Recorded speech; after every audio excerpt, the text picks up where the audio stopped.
selamat datang dalam video ini. Enjoy the moment supaya aku, kamu, dan kita belajar bersama sebagai bentuk kepedulian bersama. Selama ini mungkin kita sering mendengar keluh kesah dari teman-teman semua yang merasa kesulitan saat belajar. Sayangnya, hal itu tidak luput atas kurangnya dari kesadaran lingkungan, orang tua, bahkan dari guru di sekolah. Dan kebanyakan hal itu berdampak pada prestasi akademik yang menurun pada teman-teman. Karena apa? Dikiranya itu teman-teman semua merasa malas dan sering mengeluh. Padahal itu adalah suatu gejala yang menandakan bahwasanya teman-teman mengalami stres.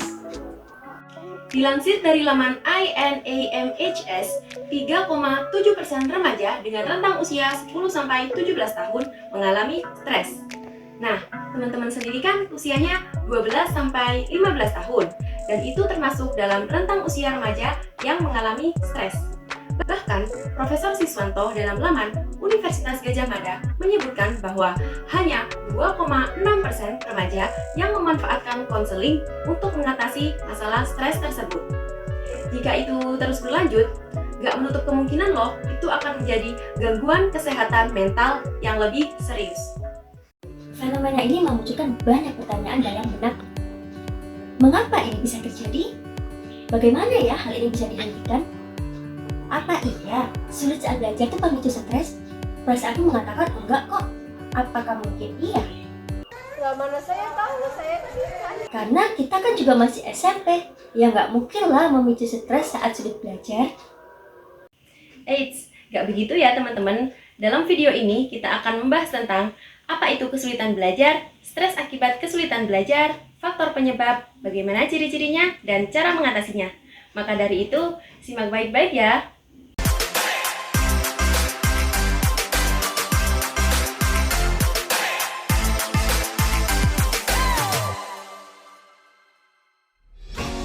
Coba, aku ingin bertanya, apakah di antara kalian pernah mengalami kesulitan saat belajar?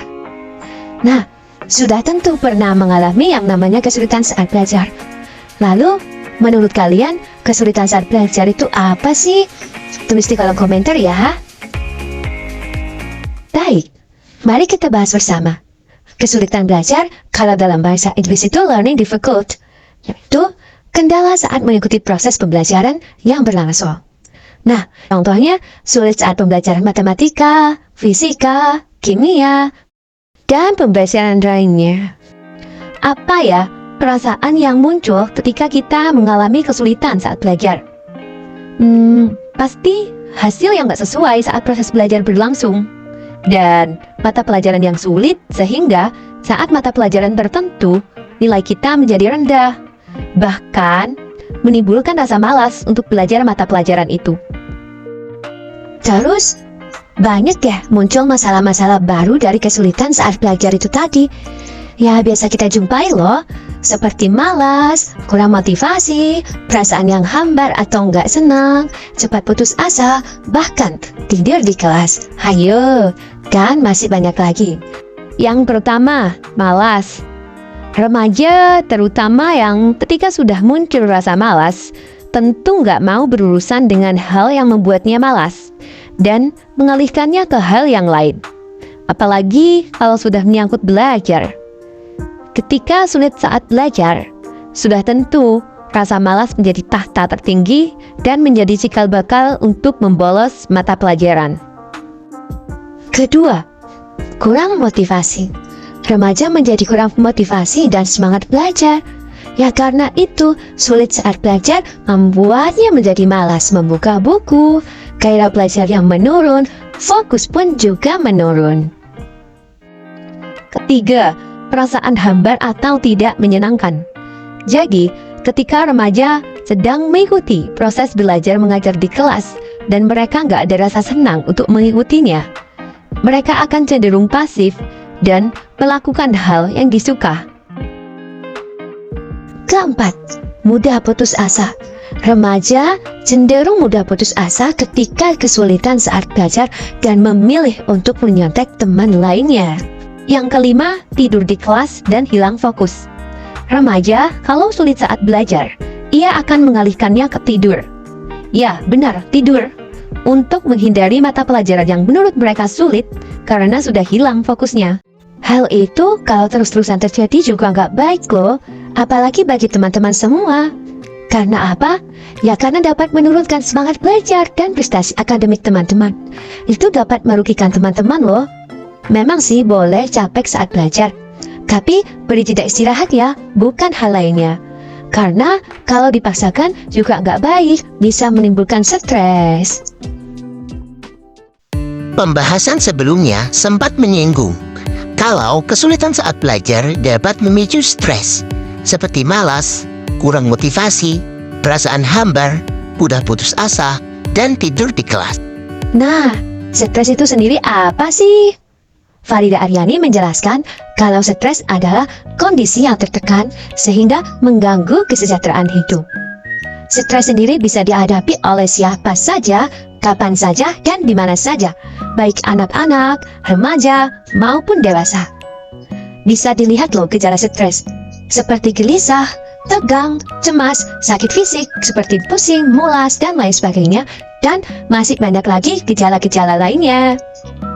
Tak hanya itu saja, bisa dilihat dari perilaku juga loh, seperti mudah marah, mudah putus asa, menarik diri, dan lain-lain. Fenomena stres di kalangan remaja awal seperti teman-teman pun meningkat akhir-akhir ini. Tak jauh dari permasalahan belajar. Kesulitan saat belajar yang dihadapinya akan memunculkan stres karena kurangnya kemampuan untuk mengelola stres dengan mandiri oleh teman-teman sekalian. Nah, hal ini kalau dibiarkan akan menimbulkan hal-hal yang gak diinginkan loh. Enggak dapat dipungkiri juga sih, stres yang dialami oleh remaja awal, apalagi masa-masa SMP, adalah tekanan-tekanan yang sumbernya itu dari akademik, seperti kesulitan dari cara mengajar, cara belajar, cara memperoleh bahan pembelajaran, tugas-tugas, beban mata pelajaran, pengelolaan waktu yang berantakan, bahkan tekanan ujian. Ross dan Neil Bing tahun 1999 mengungkapkan beberapa faktor dari stres pada remaja SMP, salah satunya adalah akademik dengan jumlah presentasinya adalah 28%. Dan menurut Virginia Mahan tahun 1999 sebesar 26%. Wow. Seperti yang disebutkan tadi, bahwa banyak penelitian menunjukkan kalau stres paling banyak dialami oleh peserta didik kelas 9 dan kelas 12, yang 35%-nya karena ketidaksiapan mereka saat mau ujian. Farida Aryani menyebutkan loh ciri-ciri yang muncul dan dapat dirasakan serta dapat dilihat sendiri. Yang pertama, gejala fisik yang meliputi sakit kepala, tidur nggak teratur, sakit leher dan punggung, dan sebagainya. Kedua, gejala emosional meliputi cemas, sedih, gelisah, gemetar, gugup, mood yang berubah-ubah, dan sebagainya. Ketiga, gejala interpersonal yang meliputi kesedihan karena ditinggal orang terkasih, egois, suka mencari kesalahan orang lain, dan sebagainya. Nah, siapa di antara kalian yang mungkin pernah hampir mirip dengan gejala-gejala tersebut? Tenang saja, kita cari solusi bersama yuk. Mungkin dalam strategi mengelola stres akibat kesulitan belajar, ada beberapa istilah yang mungkin belum dipahami secara sederhana oleh teman-teman sekalian. Tetapi, sebagai bentuk langkah awal kepada teman-teman untuk dapat mengelola stres itu, perlu diingat, teman-teman dapat menemui guru BK untuk mengetahui secara detail mengenai manajemen pengelolaan stres. Karena BK merupakan wadah teman-teman untuk dapat memperoleh informasi dan mendapat pengarahan untuk dapat mengatasi masalah yang terjadi. Pengelolaan stres tersebut dijelaskan oleh Farida Aryani yang meliputi pertama, teknik relaksasi. Teknik ini digunakan untuk membantu teman-teman secara sadar dapat merilekskan dan melepaskan ketegangan melalui cara yang sistematis. Kedua, manajemen waktu. Teknik ini yang membantu agar dapat memprioritaskan, menjadwalkan, dan melaksanakan tanggung jawab yang berguna untuk mengelola strategi belajar terutama bagi teman-teman yang akan menghadapi ujian. Ketiga, pendekatan hipnoterapi. Pendekatan ini mungkin masih asing ya dalam pendengaran teman-teman dan bertanya-tanya, pendekatan apa itu? Nah, hipnoterapi ini teknik terapi pikiran yang menggunakan metode hipnotis untuk memberi sugesti atau perintah positif kepada pikiran bawah sadar teman-teman agar bisa menjadi efektif untuk mengurangi frekuensi stresnya teman-teman. Masih banyak pendekatan dan teknik layanan konseling dari BK yang dapat digunakan untuk mengurangi frekuensi stres dan mungkin bisa membantu dalam mengatasi kesulitan saat belajar. Tapi, perlu diketahui, hendaklah untuk menemui guru BK agar mendapatkan penanganan yang optimal. Oke? Itulah tadi informasi yang dapat diberikan dan ditayangkan melalui video ini. Diharapkan teman-teman semua dapat mengolah dan menerima serta memahami informasi tersebut secara baik dan benar. Ketika memang merasa lelah, jenuh, capek saat belajar, ambillah jeda waktu untuk beristirahat. Gak usah memaksakan, bahkan membuat diri sendiri menjadi sakit. Jika memang sudah masuk pada stres yang akut, hendaklah datang ke guru BK yang ada di sekolah teman-teman untuk penanganan lebih lanjut. Pedulilah dengan diri sendiri, kalau bukan kamu, siapa lagi? Terima kasih atas antusiasme dan waktu yang telah diberikan untuk dapat melihat dan mendengar informasi yang telah ditayangkan. Semoga bermanfaat untuk kamu dan semuanya. Dadah!